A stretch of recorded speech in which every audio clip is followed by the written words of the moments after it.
And the baby's in there somewhere. Brighton's in there in her car seat.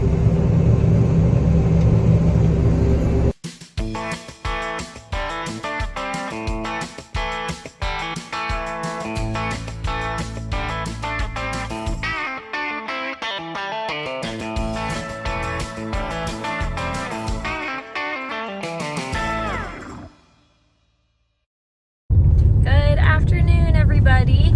I'm Brookanna. I am Greg's wife, and I just got the text from Greg that they're needing a couple of them to haul some trucks in. So I am headed out to run the grain cart for a little bit, and I'm even bringing along our 5, almost 6-week-old daughter.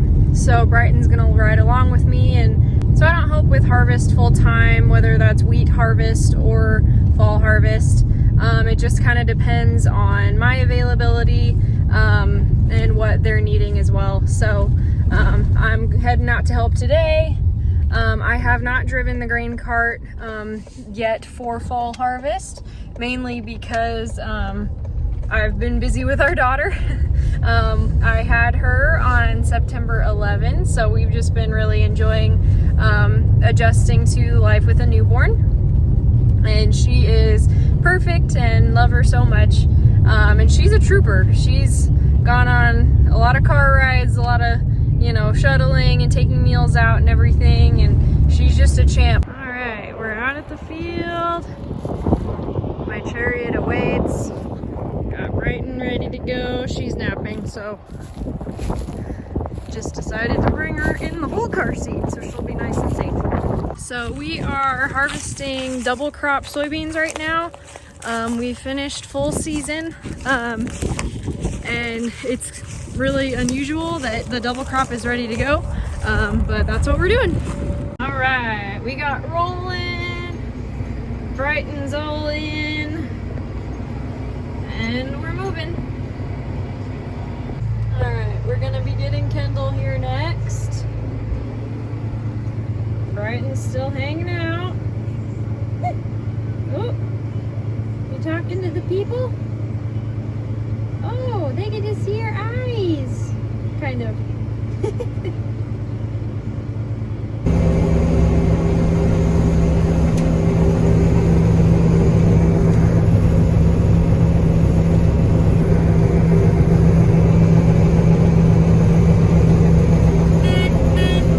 Heading over to the truck to unload, but Brighton has been a really great baby. She sleeps really well and is a really great eater. Pediatrician is very happy with the weight that she's gaining. Are you saying hi? Oh. And my recovery has gone really well. Overall, just feeling great and really enjoying having a new little sidekick to take with me everywhere. All right, so we're done here for a little bit. We're gonna go pick David up at another field. So yeah, that was a good harvest day, and Brighton did a great job here in the grain cart. You're just such a great sleeper. It's like a car ride on steroids, huh? So peaceful. All right, we finished up that field and we're heading to the next one. Roading the combine here. Well, you guys can see, but the sun's shining on the wheat that's coming up out of the ground. Nice green field. My window's too dirty to really get the full experience, but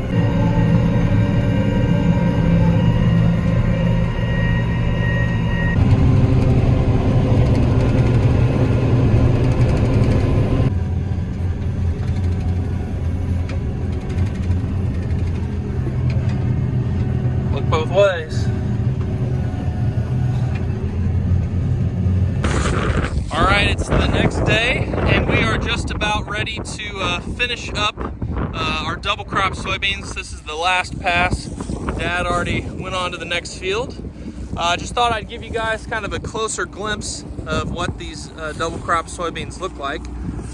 Most people, when they hear double crop soybeans, they think, well, what does that mean? A double crop means that we are getting 2 crops in a span of 12 months. We planted winter wheat on this field last October, 1 year ago, and then we harvested that winter wheat in June, and then we planted these double crop soybeans right there in June as well. Now these are the same soybeans that we would plant for a full season crop, but they're a shorter season variety, so they get ready quicker. We drill these soybeans in 7.5-inch rows. You can see the rows of soybeans, and then it's kind of harder to see, but you can still see the rows of wheat going this way. So the rows of wheat are vertical, the rows of soybeans are kind of at an angle there. And we no-till the soybeans directly into the wheat stubble, so there's no tillage involved, and it makes for a really nice cover for the winter. There's a really nice blanket of residue everywhere you look here, and there's no exposed soil. And the reason that we don't like to expose our soil here in central Kansas is because we have tremendous weed pressure, because we go back and forth from big rains to really long dry spells, and the weeds really thrive in the heat. The weeds really thrive under those conditions, and it's tough to get a good canopy to suppress the weeds. And so we try to keep cover on our fields at all time with our no-till system and our double crops, our constant cropping. Now this is different than a lot of other places. You know, there's other places where you have to fallow your ground, you have to let it rest, or there's not enough days of sunlight in a year. Like farther north, you can't double crop. But here in the middle part of the United States, you'll see from Kansas and Oklahoma over to Indiana, Missouri, everybody double crops. This is a very normal practice. A lot of people comment on our pictures like they think we're doing something absolutely crazy. This is very normal. Now here in central Kansas, it is a little bit risky because we don't always get rain in the summer. This year, we didn't really get any rain after these were planted. These were planted in June, didn't really get any rain until late August. And so they're pretty short. And then we got a 3-inch rain there at the end of August. And so there are a decent amount of pods on these beans, but they are splitting open in a few places. I'll show you guys that. So this is what I mean by the pods are splitting open. They split open and they drop their beans on the ground. You can see soybeans on the ground. And so that, you lose some yield. Also, we lost, we had some stand issues here because there's a couple reasons. The wheat crop was a really good wheat crop, so there was a lot of straw to try to plant through, and we didn't bale any straw this year, which was probably a mistake, but we had plenty of straw bales, and then it never rained. And so when you drill soybeans, you don't always get a great stand if it never rains. So that's a little bit about kind of double crop soybeans. This field is going to yield a little over 20 bushels per acre, which probably doesn't sound like a lot, but we have factored our break-even profitability for soybeans at 10 bushel to the acre. That's the cost of production. So anything above that is profit. So 20 bushels an acre is 10 bushels an acre profit. Soybeans are $12, $13 a bushel, so you can do a math. That's your profit per acre. And essentially what you're doing is you're adding that amount of profit or that amount of bushels to your wheat crop to get your total bushels per acre for your 12-month year. And so, we had 55 bushel wheat on this field, and then we had 20 bushel soybeans minus the 10 bushel cost of production. So it's like raising 65 bushel wheat, if that makes sense. So it's definitely worth doing. And it helps with weed suppression. Instead of spraying this field all summer, spending money on chemical, we have something growing on the field, and that it improves soil health. These soybeans put nitrogen in the soil, and it's going to create a perfect seed bed for next year's corn or milo. We follow all of our double crop soybeans with corn or milo. And so there's lots of benefits to double cropping, but the biggest benefit is when it rains. You can get 40 bushel double crop beans instead of 20, and that's a really good deal. But this year that didn't happen, but it was still profitable. All right, the last pass for double crop beans and for soybeans in general. We are done with soybeans. We're going to be switching to milo now, so we're going to switch the combines over. There's a few adjustments that need to be made. Hello kitties, are you hungry? I'll try to feed you tonight. All right, load taken to the elevator. Cows are watered, and good news, we are finally done with beans. As you know, we knocked out the double crop just right after full season before going to milo. And so I hauled the load to the elevator, and then finally, my mom is hauling the last load of beans to the elevator now.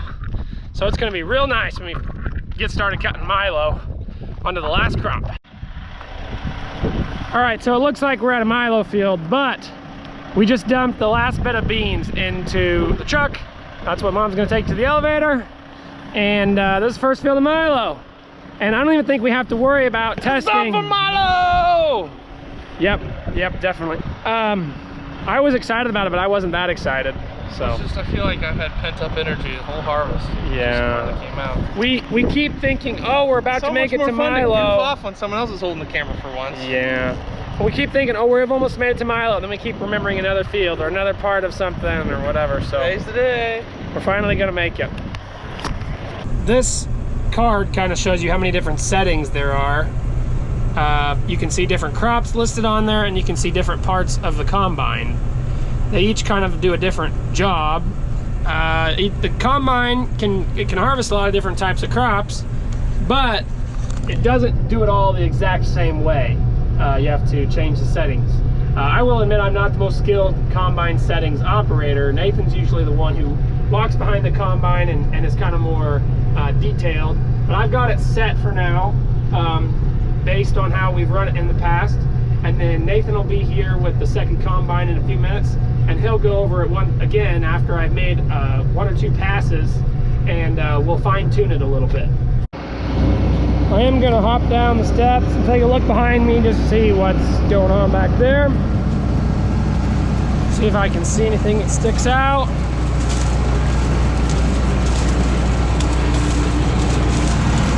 That's where you change some of the stuff that's been on that car. Capper, sieve, extension. All right, so there is a head and all the seed is shaken out of it. That's one good sign. One complicated thing about this field is going to be these sucker heads that are growing lower than a lot of the other part of the field.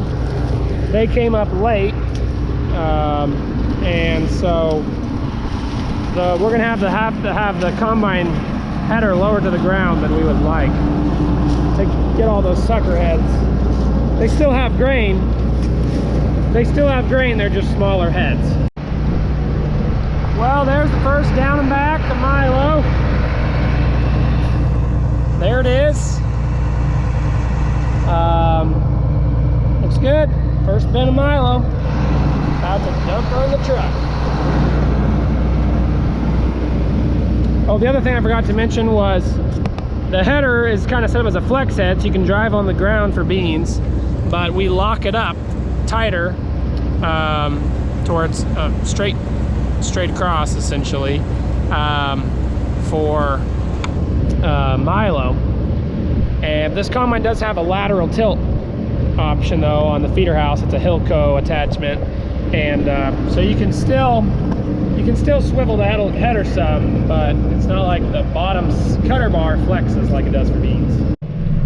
We are probably cutting without a grain cart tonight because one of the combines had a bearing go out, so Dad went to Prairie Land to get that. So it's just the main combine here in the truck for now, and then we're working on getting the 7720. You will see it during milo harvest this year, so we'll see about getting that going for tomorrow and next week. We are rolling on milo, people, and it's fun. Well, on my second trip, my second dump, I got the buzzer. First it beeps, and then it just does a holding, and I couldn't make it back to the truck. I was trying to take a partial swath to make it, but I don't think I ran any over though. I'm cutting on the cutting along the property line, and our neighbor to the west also grew milo, and you literally can't tell where one field starts and stops because the fields really grew together. Okay, I'm glad I got that over with. When I got to the end, I was right on the row on a waterway. The planter split, and so I was right on the row. I think I was pretty close there. I might have clipped a few of his heads, but we probably left a few of our heads for him too. So take care of your property lines. Be good neighbors out there, farmers. You want to give your border neighbor enough space to plant their own crop and harvest it, but you also don't want to leave too big of a gap, because then weeds will grow in the gap, and neither side will want that. So just got to be cautious, or cautious isn't the right word. You got to be proactive about your borders. All right, Nathan and his dog are gonna switch me off. I'm gonna head back and do chores, get them done. What a beautiful combine, what a beast. Love our 9610. So Nathan's gonna keep cutting. Dad is fixing a bearing that went out on the other combine. So we might just come with one combine the rest of the night. But that one combine is already filled almost a truck and a half, so. What idiot left their four-wheeler just right in the path of my feed wagon? It was me, I'm the idiot.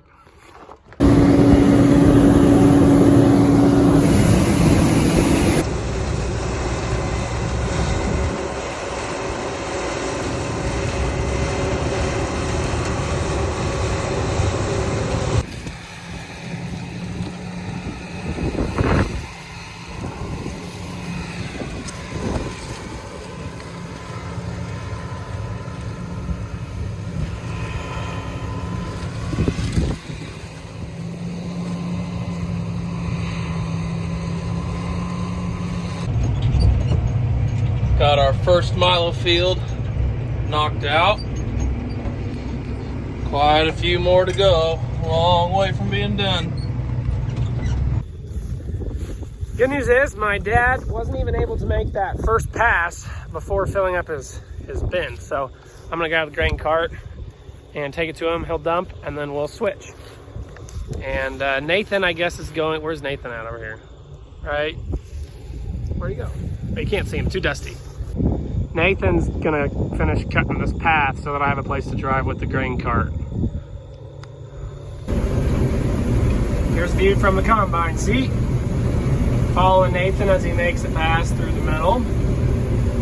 I'm on this right side, so I can put my auger out because I'm not gonna make it all the way to the end without needing to dump. Thought I'd give you guys one of the views we get going to the elevator in the semi. I'm stopped at this stop sign on a blind corner of this highway. It's terrible. On the way back home, you can see the lights. It's not as sketchy. Also, you're empty, so it's easier to cross. But still a terrible intersection.